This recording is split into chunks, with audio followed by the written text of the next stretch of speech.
اللہ اللہ اللہ لا الہ الا ہو۔ کفر اور اسلام کی جو پہلی ٹکر تھی نا، اس میں آپ جانتے ہیں کہ فرشتے بھی آئے تھے، اور قرآن پاک میں فرشتے مدد کے لیے آئے تھے۔ 313 حضور کے غلام تھے اور ادھر 1000 کا لشکر تھا، تو فرشتے مدد کے لیے آئے تھے۔ اور یہ پہلی جنگ تھی، اس میں حضور صلی اللہ علیہ وسلم حضرت علی المرتضیٰ بھی روایت کرتے ہیں، سیدنا صدیق اکبر بھی روایت کرتے ہیں رضی اللہ تعالیٰ عنہ، کہ حضور خیمے میں بار بار داخل ہوتے تھے اور سجدے میں گر جاتے تھے، کیونکہ ادھر مجاہدوں کا حال یہ تھا کہ کسی کے پاس اگر سر پہ پگڑی ہے تو پاؤں میں جوتا نہیں تھا، اگر تہمد ہے تو کرتا نہیں ہے جسم سے، اور دنیا کی تقدیر بدلنے لگی۔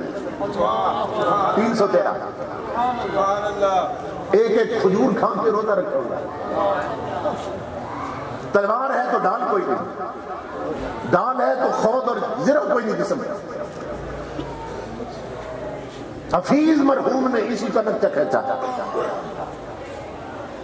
وہ کہتا ہے یہ لشکر ساری دنیا سے انوکھا تھا، نرالا تھا، کیونکہ لشکروں کے ہاتھ میں نیزے ہوتے، تلواریں ہوتی، خود ہوتے، زرے ہوتی ہیں، مگر یہ لشکر یہ اپنی نوعیت کا منفرد لشکر تھا۔ کیوں؟ یہ لشکر ساری دنیا سے انوکھا تھا، نرالا تھا، کہ اس لشکر کا افسر آپ کالی کملی والا تھا، اور اس لشکر کا حال یہ تھا، نہ تیغ و تیر پر تکیہ، نہ تیغ و تیر پر تکیہ، نہ خنجر پر، نہ بھالے پر، بھروسہ تھا تو ایک سادہ سی کالی کملی والے پر۔ امام الانبیاء سجدے میں گر کر بار بار عرض کر رہے تھے اللہ کی بارگاہ میں، سیرت کی جو مرضی یہ کتاب اٹھا، آقا کیا عرض کر رہے تھے؟ اللہم ان تہلک ھذہ الاصابہ لا تعبد فی الارض ابدا، میرے مولا میں اپنی کل کمائی لے آیا ہوں میدان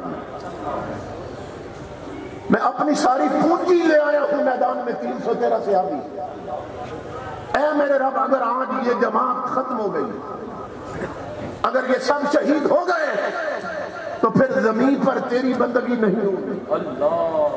اللہ سے یہ باتیں ہو رہی تھی کہ اگر یہ 313 نہ رہے تو پھر تو نہیں پوجا جائے گا زمین پہ، پھر تیرے آگے سر نہیں جھکیں گے۔ کملی والے کی یہ دعا کیا بتا رہی ہے؟ آج اگر مسجدوں میں سجدے ہو رہے اور اذانیں ہو رہی اور منبر پہ اسلام کی بات ہو رہی ہے تو یہ 313 صحابیوں کی قربانیوں کا صدقہ ہے، کیونکہ آقا عرض کر رہے ہیں آج اگر یہ نہ رہے پھر تیرے آگے کبھی سر نہیں جھکیں گے، پھر روئے زمین پہ مولا تیری بندگی نہیں ہوگی۔ میرے آقا کے غلام حضرت صلی اللہ علیہ وسلم نے دیکھا کہ جنگ ختم ہو گئی، فرشتے بھی آئے تھے، جبرائیل امین کمان کر رہے تھے، تو جب جنگ ختم ہو گئی ادھر نماز کا وقت ہو گیا، تمہارے میرے نبی نے فرمایا صفے بناؤ اور نماز پڑھو، تم تاش کی بازی پہ نمازیں چھوڑ دیتے ہو، تمہارے میرے رسول نے میدان میں ابھی لاشیں پڑی ہیں، ابھی زخمی چیخ رہے ہیں، مگر رب کے سجدے نہیں چھوڑے۔ امام الانبیاء نے فرمایا قطار بناؤ میں جماعت کراتا ہوں۔ ہمارا کیا تعلق بنے گا حضور کے ساتھ؟ یہ کرکٹ میچ جمعے چھڑوا کے، گھر میں ماں بہن بیٹیاں ٹی وی پر ڈرامہ نہ چھوڑیں، سجدے چھوڑ دیں، کیا تعلق بنے گا رسول کے ساتھ؟ یہ شہادت گئے الفت میں قدم رکھنا لوگ آسان سمجھتے ہیں مسلمان ہونا۔ امام الانبیاء کے غلاموں، آقا نے نماز شروع کر دی، جو میں بات مختصر کر رہا ہوں بتانے، حضور نے نماز شروع کر دی، اب امامت فرما رہے ہیں، حضور پیچھے صحابہ کھڑے ہیں، تو جب نماز ختم ہوئی نا حضور نے سلام پھیرا اور دعا مانگی حضور نے، تو صحابہ نے ہاتھ جوڑے اور پوچھنے لگے یا رسول اللہ ایک سوال ہے۔ آقا نے فرمایا وہ کیا ہے؟ عرض کی اللہ کے حبیب آپ یہ بتائیے کہ آپ نماز میں ہنس کیوں رہے تھے؟ یا رسول اللہ آپ نماز میں مسکرا کیوں رہے تھے، ہنس کیوں رہے تھے نماز میں؟ اب مجھے بتائیے ایمان سے، امام ہو مصلی پہ، مقتدی پیچھے کھڑے، اور حکم یہ ہے کہ سجدے والی جگہ پہ نظر رکھنی ہے،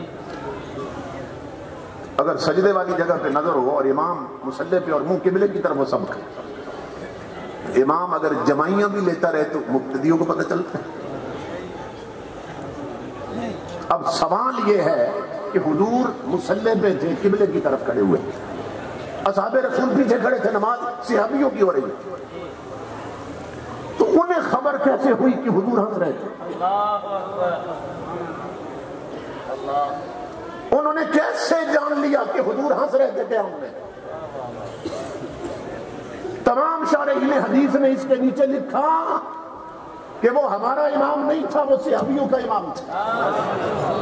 وہ ہمارے امام نہیں تھے کہ ہم سجدے والی جگہ پہ دیکھتے ہیں، امام آگے ہوتا ہے۔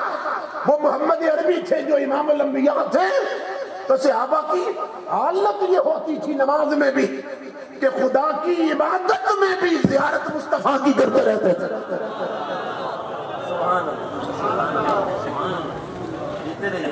عبادت خدا کی کرتے اور حالت نماز میں بھی چہرہ یار کی زیارت کرتے رہتے تھے۔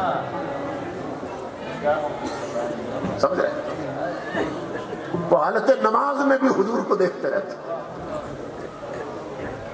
یہ روایت، یہ حدیث بتا رہی ہے یا رسول اللہ آپ کیوں ہنس رہے تھے؟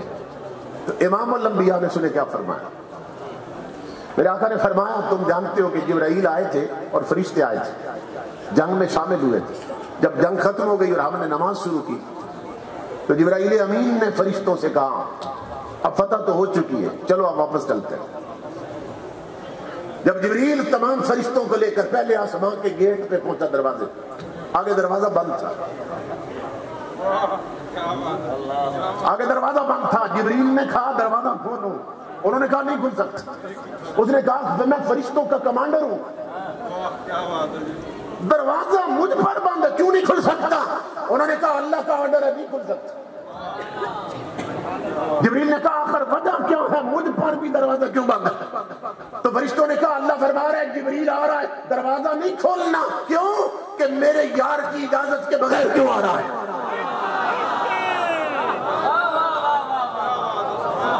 سمجھ رہے؟ آج کمانڈر پر بھی دروازہ نہیں کھولنا کہ میرے مصطفیٰ کی اجازت کے بغیر آ رہا ہے۔ امام الانبیاء فرمانے لگے جب میں نماز شروع کر چکا، جبریل سارا لشکر لے کے واپس آیا کھڑا تھا اور سامنے آ کے اجازت مانگ رہا تھا، آقا کیا میں واپس جا سکتا ہوں؟ آقا فرماتے میں اس لیے ہنس رہا تھا جبریل اب پتہ چلا مقام مصطفیٰ کیا ہے۔